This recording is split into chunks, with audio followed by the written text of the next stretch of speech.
重い。こんにちは、シャチパンです。今回は TCL より55インチの液晶テレビ 5597C をお借りしましたのでレビューしていきます。はじめにこのモデルの最大の特徴を触れておくと、安価でありながら今人気のミニ LED と量子ドットシートを採用しているということです。ただテレビはスペックだけでは測れないところもありますんで、このテレビの実力はいかほどか今回も測定器を用いて検証していきますので、ぜひ最後までご視聴いただけると嬉しいです。それではやっていきましょう。 TCL のテレビが日本に参入したのは2019年。ここ5年でシェアを伸ばし、瞬く間に日本市場でも4位となりました。世界的にもミニ LED テレビブランドとしては1位を誇る大手メーカー。こちらでもここ5年でシェアを2倍近く伸ばし、勢いがあります。価格の割に機能が充実しているということが多く、世界的には若年層を中心に人気。日本では知らない方もいらっしゃるかもしれませんが、量販店でも最近見かけることも多くなりつつあります。今回はそんな TCL のミドルレンジモデルでありながら、ミニ LED、量子ドット搭載、なおかつ価格も抑えられている人気グレードをレビューしていきます。今回は画質、便利機能、録画、背面端子、価格、気になったところ、総評という流れでご紹介していきます。まずは画質について。個人的には一番気になっているところです。今回ご紹介する55型のパネルはコントラストの数字的に VA パネル。コントラストには優れますが、肌色で確認するのが分かりやすい視野角は斜めから見るとやや白っぽくなるでしょうか。パネルの表面加工は反射がこのようにぼけるハーフグレアタイプ。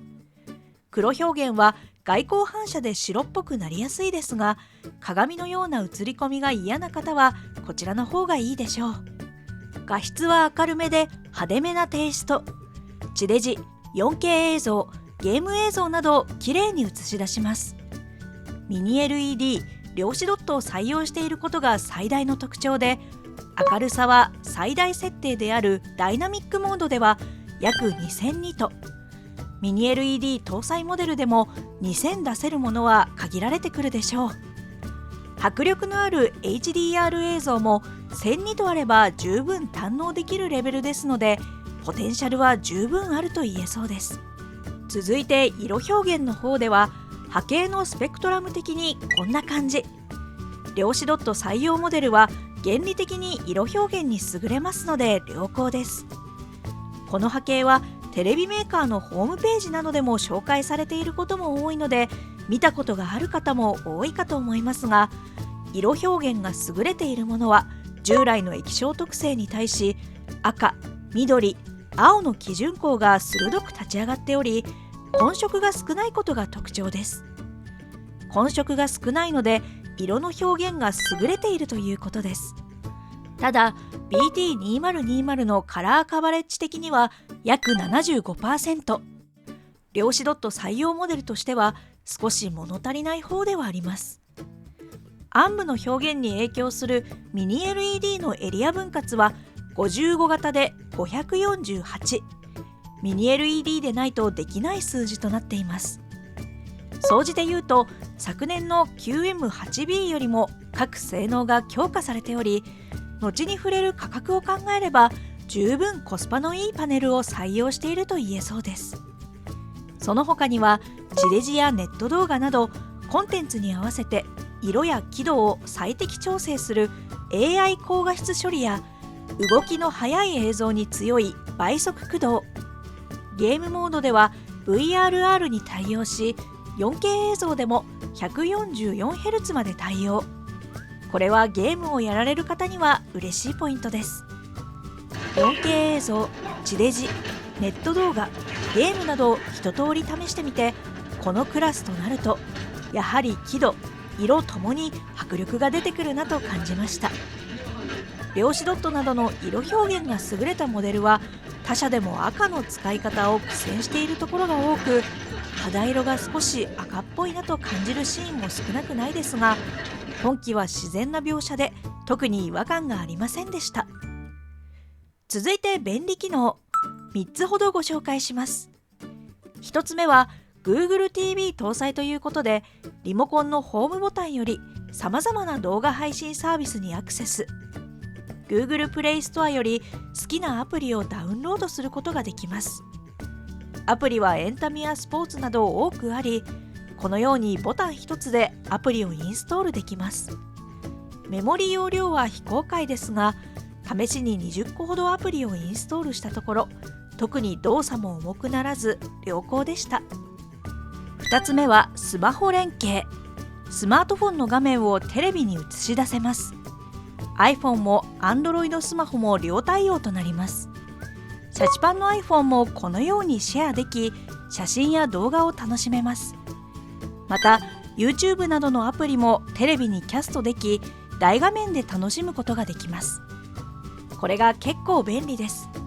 大画面を楽しみながらスマホを操作するなんて使い方もありですね。3つ目はリモコン。 Bluetooth に対応しており、電源ボタン以外はテレビに向けなくても操作ができます。操作がしやすいです。さらにリモコンの VOD ダイレクトボタンが10個あり、 Netflix や Unext、YouTube など主要な動画配信サービスにワンプッシュでアクセスでき便利です。音声入力にも対応しています。リモコンの作りもプラスチックのペラペラな感じではなく、かなりしっかりしている印象です。次に録画機能。地デジ、BS-CS 放送、4K 放送とそれぞれチューナーを2個搭載しているので、番組を楽しみながら裏番組の録画まで対応。録画方法はこのように番組表の画面から行います。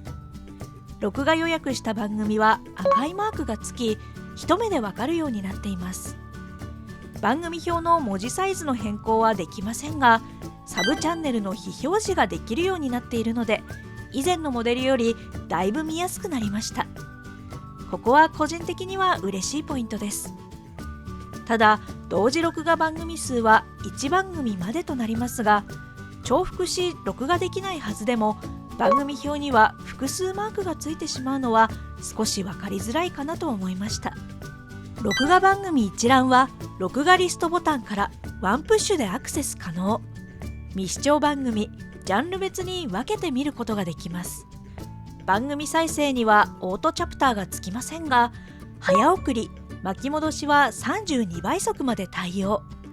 別のアイコンで15秒の送り、戻しボタンもあります。オートチャプターがないので一気に飛ばすことはできませんが、ないならないでそこまで不便には感じませんでした。早見再生には非対応です。続いて背面端子。背面向かって左側にまとまってあります。上から通常録画用の USB 端子、動画・写真再生用の USB 端子、その下には LAN ケーブル用端子。LAN は有線接続してもいいですが、無線接続にも対応しています。その下には HDMI 入力端子が3つあり、それから BS-CS アンテナ入力、地デジ用のアンテナ入力端子、最後に市販の AV ケーブル用のビデオ入力端子、音声出力用の光デジタル端子という構成です。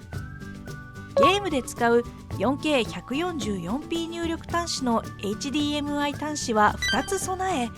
BARC にも対応しているので、音響の劣化なくサウンドバーを安心して接続することができるのは嬉しいポイントです。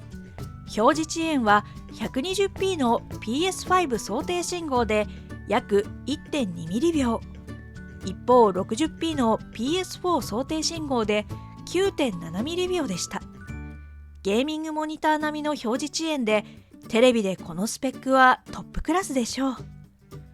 テレビを支える足はくの字型で7センチほどテレビを持ち上げるシンプルな構成。本体も薄くコンパクトです。次に価格です。このサイズと機能で14万円前後となります。インチ展開は55インチから98インチまで幅広く対応。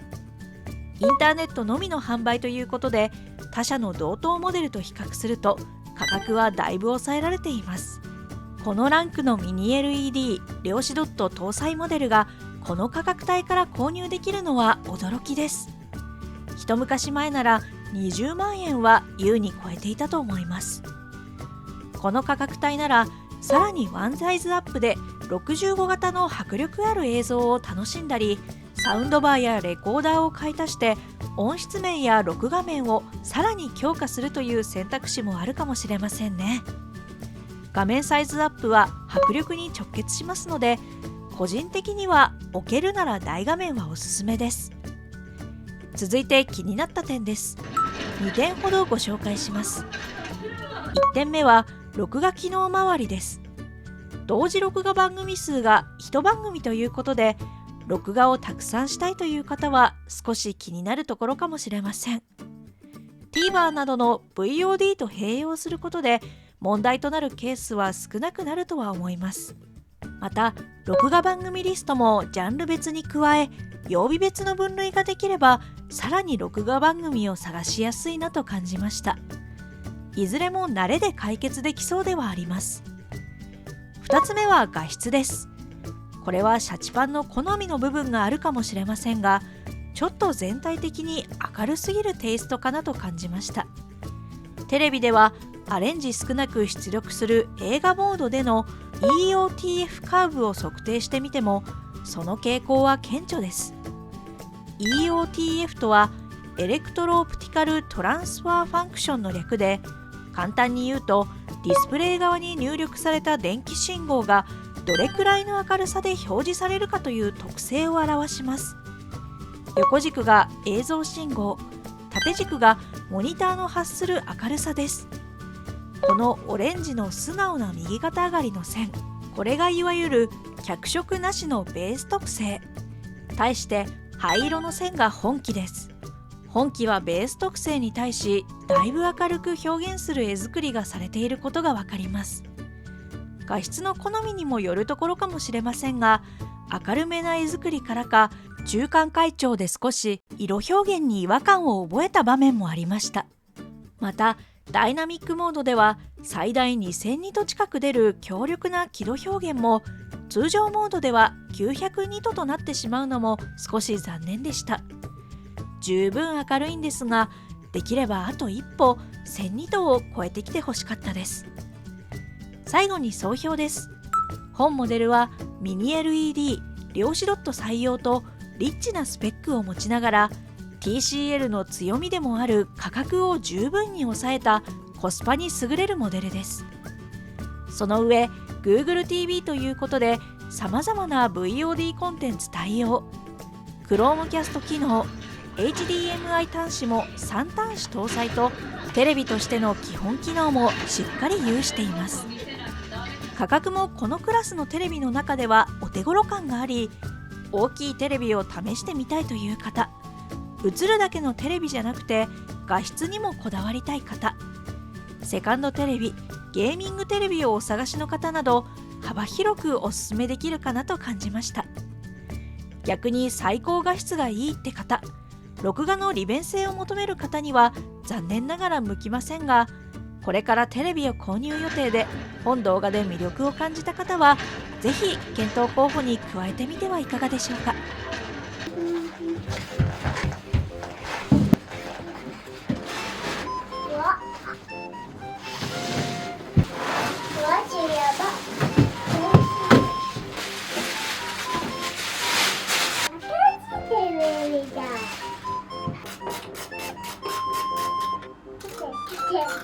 やってるから壊れちゃうよ。テレビとパパどっちが好き？テレパパと味噌汁どっちが好き？ビ。味噌汁。